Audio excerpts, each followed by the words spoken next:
All right, guys. This video is going to be a short little tutorial on eBay selling. I'll probably publish another video on how to list items, but this one is just a very, very simple how-to video after something has already been sold. So you have your listed side and then you have your sold side, two different elements of the same kind of process. So I have an order. So what we're going to do is we're going to walk through the process of getting it sent out. Okay. So first step is, I accidentally hit the stop button. First step is to, let me flip the camera around, go to your computer. Okay. And so here's my Seller Hub page. Let me zoom in, Seller Hub right here.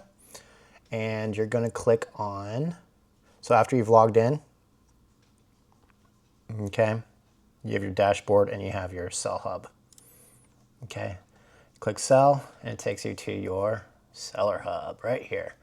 Okay, so first part is there's various tabs. Okay, I don't really care about the dashboard.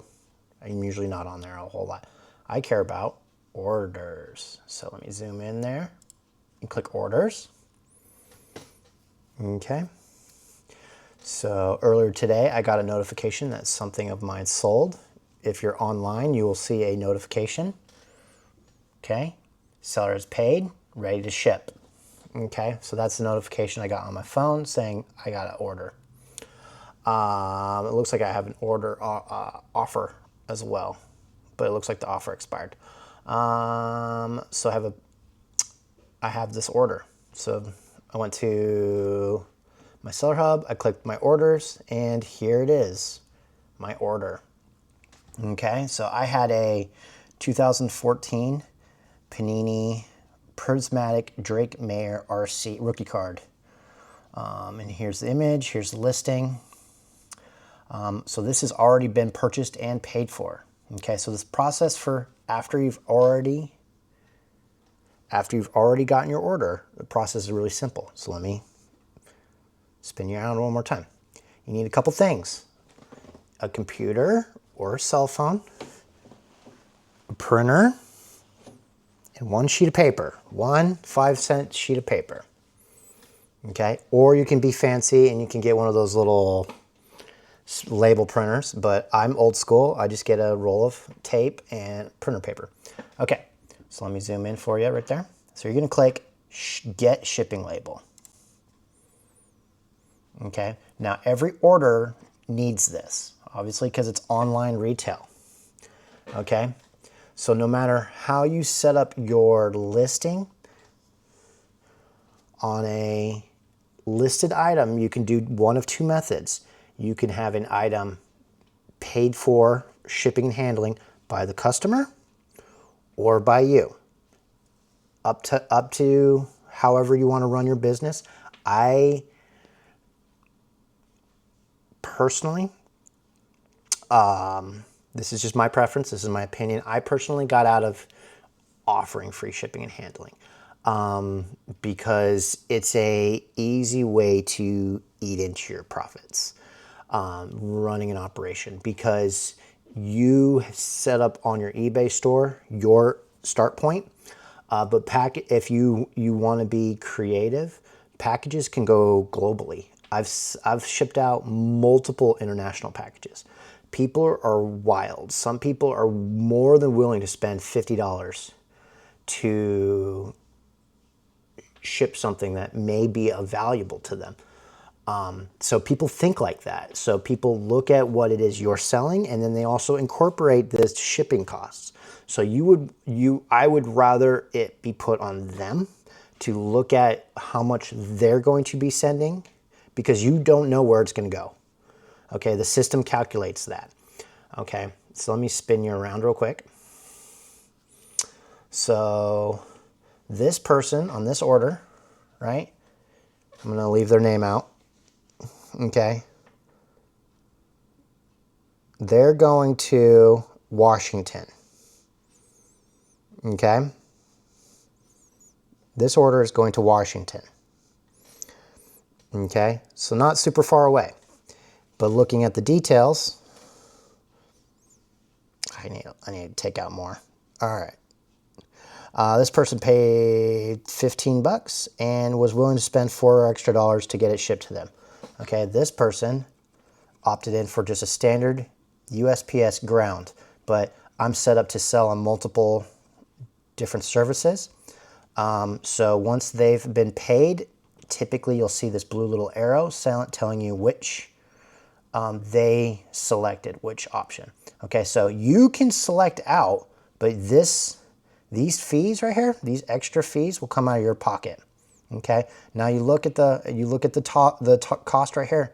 The buyer only paid this. Okay, so if I go over this, let's say show you this $6.35, that difference right there is going to come out of my pocket.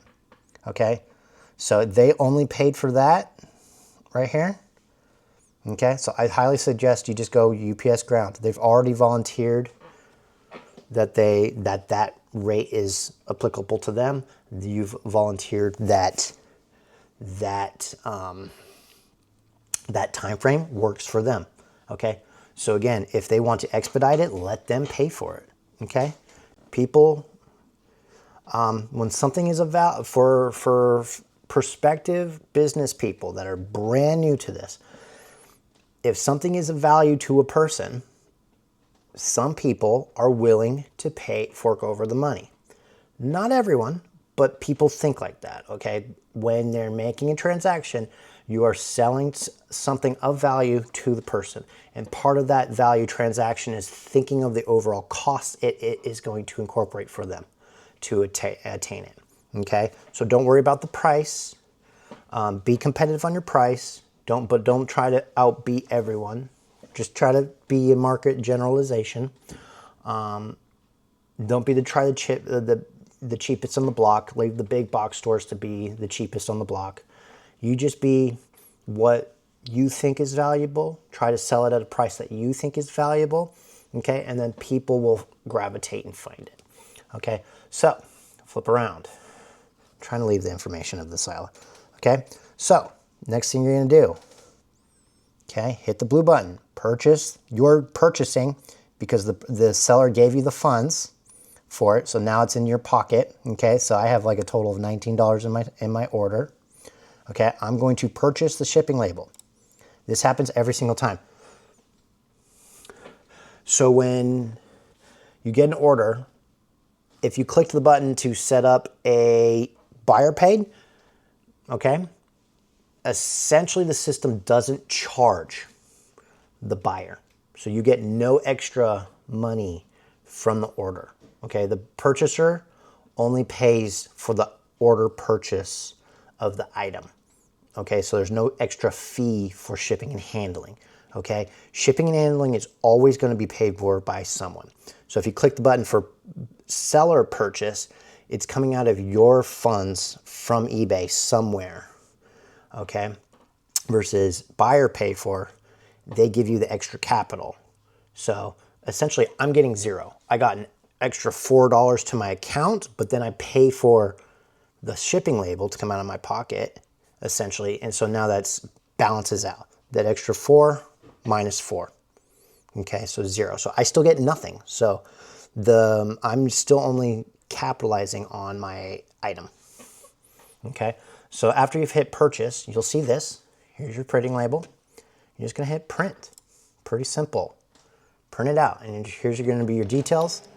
Okay, if your printer glitches, you can come back to this. Don't reprint it. If you mess this up, you can cancel a label and reprint it, and no extra charge out of you typically. But typically you get one print, one shot. You'd have to go through the processes if anything glitched out of canceling a label. Okay, so I hit print label. There it is. Okay, now you can go back. There's other things you can print once you've hit printed. Okay, the order now gets out of order status and now is essentially in the You want to go to all orders. Okay, so now it's gone for, now it's essentially, if you look here, okay, so I'm in all orders now, but if I went for awaiting shipment, now it's considered shipped. Okay, so once you print a shipping label, it is deemed shipped now for the system's processing, right? So even though it still hasn't even left my garage, I haven't put a package together, the process of printing the label is part of the shipment process. And then it goes through various processes like a courier delivery or courier drop-off, or not courier drop-off, drop-off. The next process is taking it to the mailing service. And essentially that's the courier, and they call it courier pickup or courier drop-off, one of the two systems. And I'll show you what it looks like in a minute. Okay, so now there's nothing waiting to be shipped no more. It's all considered shipped. Okay, so so now you can see right here, label has been created. Okay, here's another order from another day, courier scanned. Okay, I'm not going to show you all the details of it, but on the 6th I had my last item shipped, and the courier scanned it from my house. Okay, so there's other things you can print if you want to get more activity. Here's more things you can print if you needed to. Let me go back. If you absolutely needed to, there's a bunch of different stuff you can do after you've printed a label. You can relist it if necessary, cancel, add notes, stuff, print a coupon. There's a bunch of different stuff. For a long time I did packaging slips, but if it's not like a bulk order, I tend to not do this just because this is a waste of ink for my printer specifically. I have one of those like really, really mini tiny cartridges, and so this is an easy way for me, just burning through paper and ink.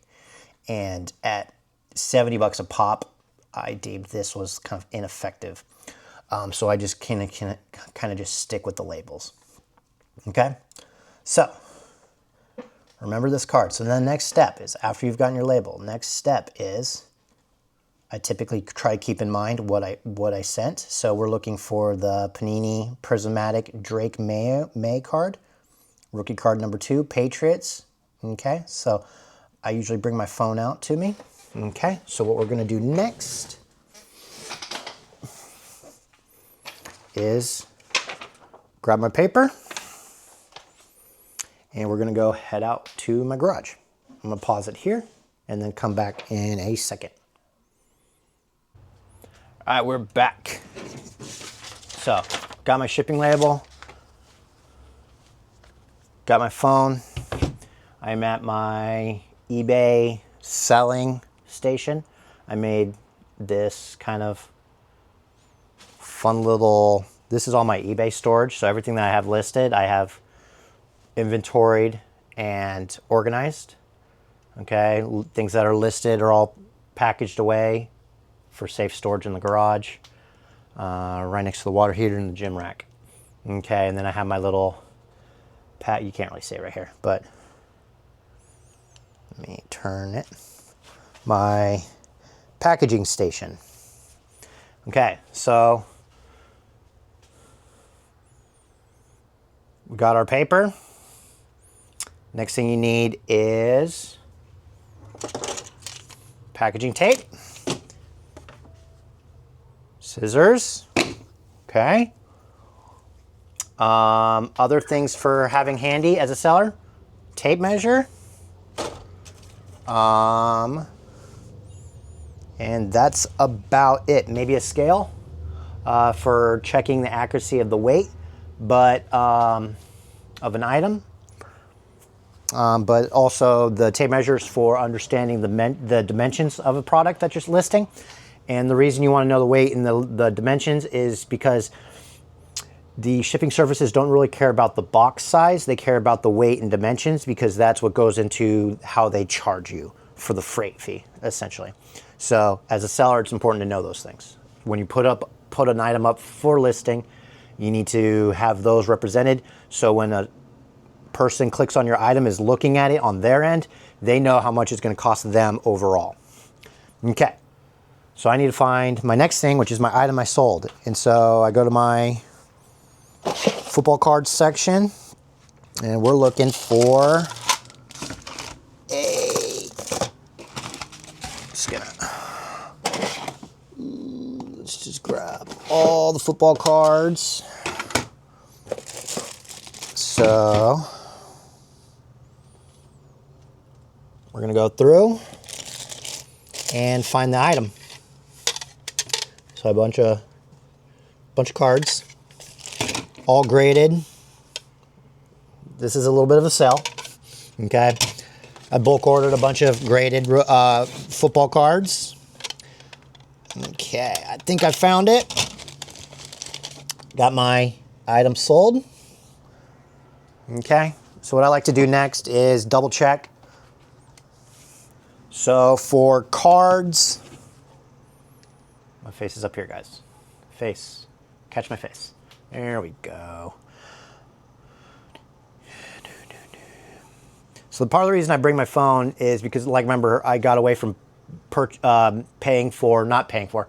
out packaging slips. So I bring my phone to verify order. Okay, so I'll go up to the details of the order. I'll find the listing, and since I have like so many cards, like football cards are pretty easy because they're all graded and stuff, and so I list it based off of the title of the card. But I have Pokemon trading cards, and I have Magic the Gathering, and I got comic books and video games, and some of the stuff I have duplicates of. So what I like to do is I make sure I pull up the pictures to verify the actual item. Make sure I'm giving them the actual card I represented. I'm giving them the actual item. So for instance, like right here, these are 3 different card binders with the same kind of, the same front covers, but these are all individually 3 different listed items, and they have different batches of cards, okay? So I, as the seller, if someone bought one of that listings, I would go through the pictures and make sure, hey, which binder is this? I gotta check all the cards, essentially. And so the same thing is here. So I double check, make sure I'm giving them the right product into the box, okay? So I got the product, I got my tape, I got my packaging thing, I got the thing. Okay, so next thing is just the packaging. There's a lot of different options, okay? So depending on what you're shipping, there's a lot of different options for you. Fun little hack for me is when I purchased all this product, I saved all the shipping material. All the shipping material, okay? Someone online already did the work of purchasing the material, so I just cut it, broke it down so it's easily storageable, and repurpose it, okay? So that's a little hack for you. And then, so you can buy various things. So for clothes, I have poly mailers. These are big bags. You've probably seen these if you order shirts online from like Macy's or something. This is just a plastic bag. No bubble wrap in there. I have bubble wrap for more sensitive items.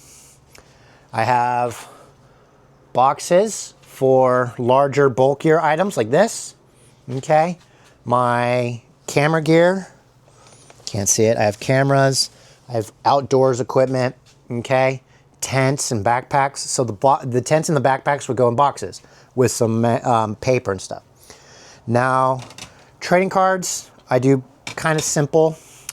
I just do to protect the cards, I do these little fancy, you can buy these on eBay. These are pre-cut, pre-cast, card size piece of cardboard. So I add that in. Okay.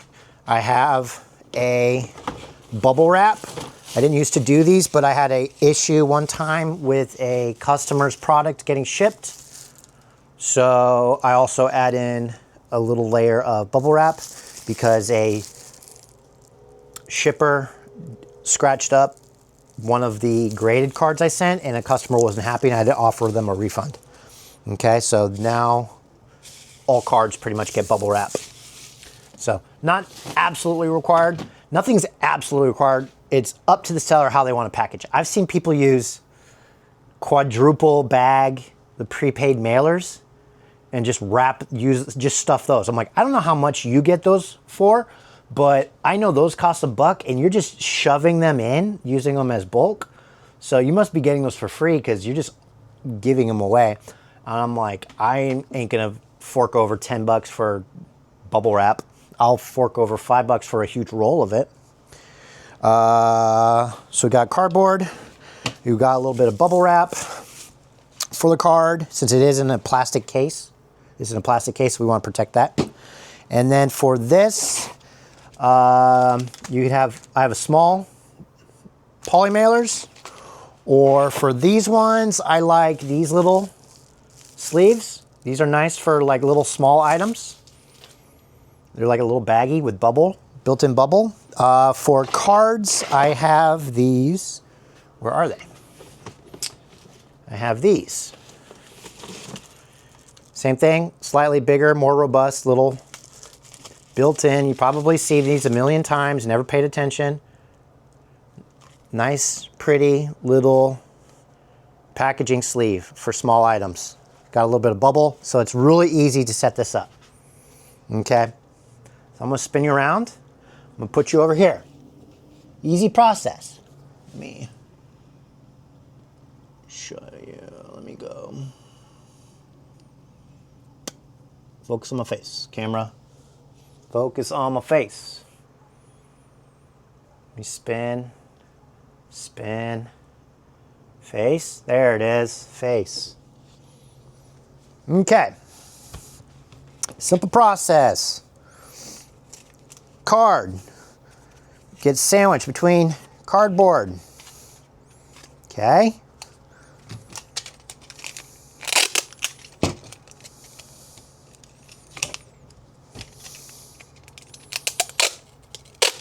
Now this normally takes me like 4 minutes. I know in this video I've been a little bit more descriptive of everything. Okay. 2 little layers of cardboard to protect the plastic.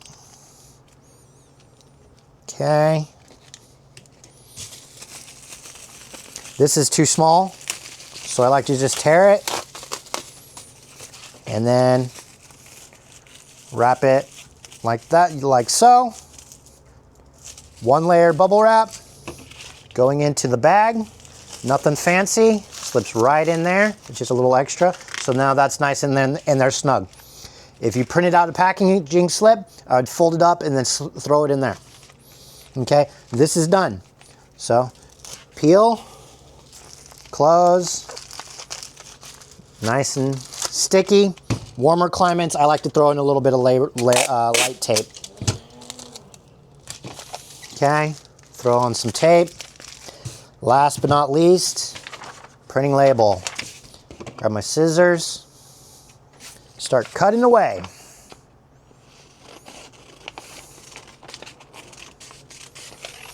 Okay, this is the fun arts and crafts from kindergarten session. Cutting in between the lines. Honestly, this doesn't have to be really super pretty. What I do is I just take off most of the bulk of the paper and I just kind of rough edge it. Okay. USPS cares about one thing: readability on this label. Otherwise, they have to utilize the shipping label for that. Okay. All the mailing services just want quick and access. They want the computers to do the work, so they want a nice, clean, readable scanner. Okay, so that was part of the reason why I don't use the fancy label printers, is because the one I first bought on my wife's side didn't print out good scannable labels, so I went back to old school, cheap paper.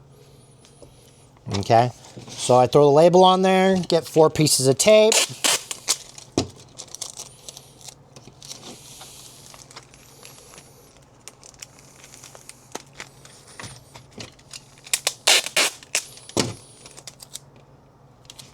Print all, tape all 4 sides of the label. This is just for protecting the label onto the package, okay? You don't want like an edge. Remember, this is gonna go on a conveyor belt, okay? At the distribution warehouse, in a truck, stacked on top of stuff. Okay, so you wanna protect this. These little things right here are gonna get torn and ripped away.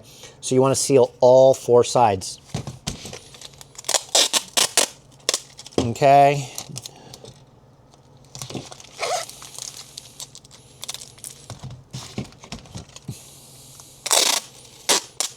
Okay.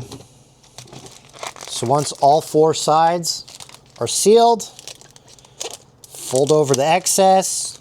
I have my scissors. I can trim off the excess if I wanted to. I'm not. Okay. And this item is shipment ready. Clean off my workstation. Put all my stuff back.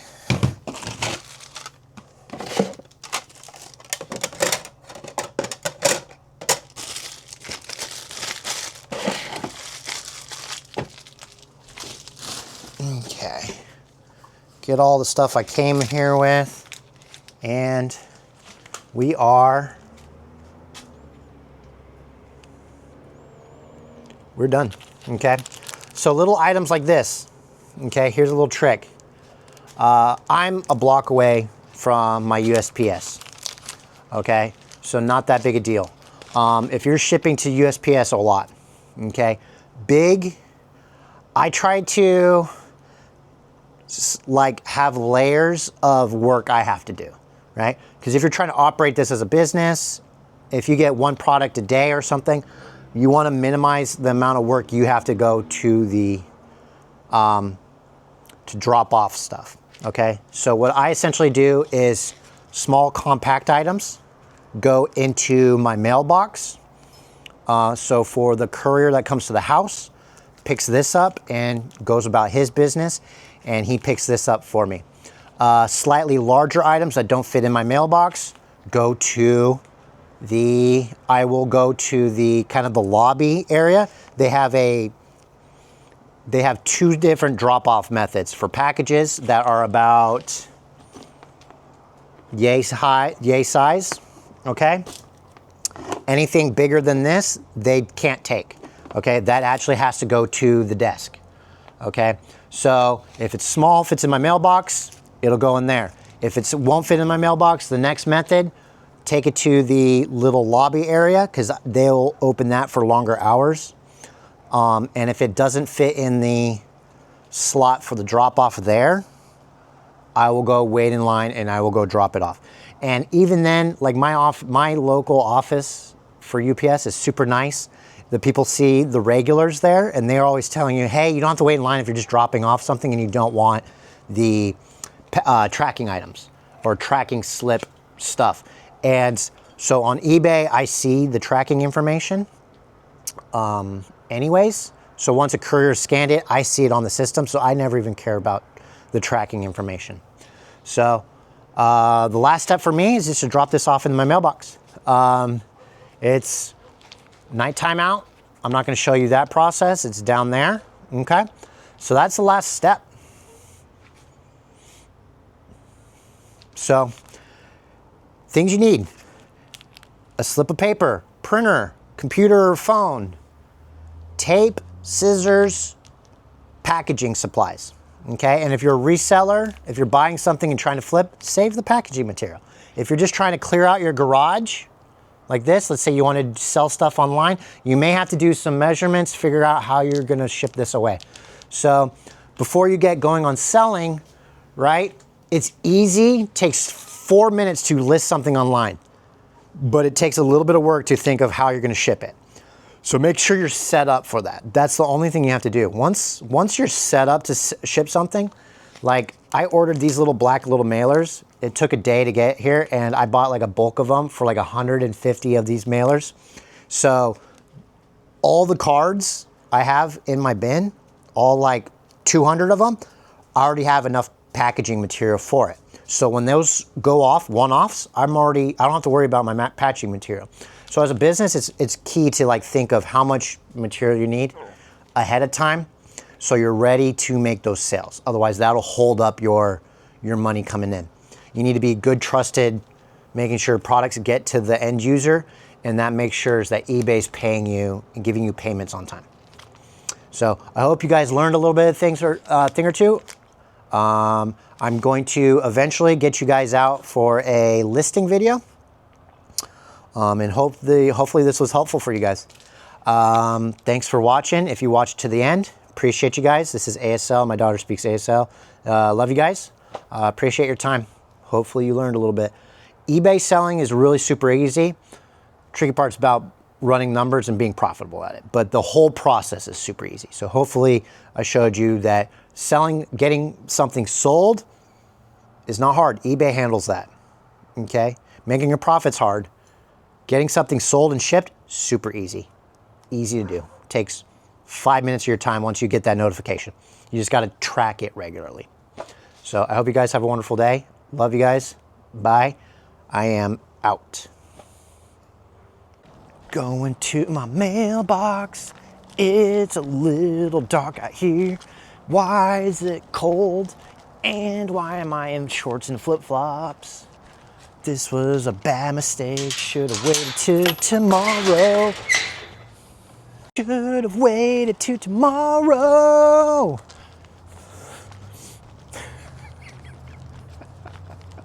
All right, guys. Thanks for watching. Bye. Hey, guys. What are you doing? What are you doing? Slow down. Gosh. You don't have to be a turbo. Did you break my camera? You broke it. You broke it. Slow down.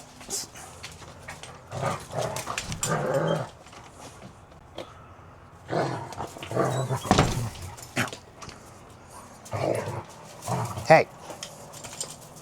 Say hi. Be nice.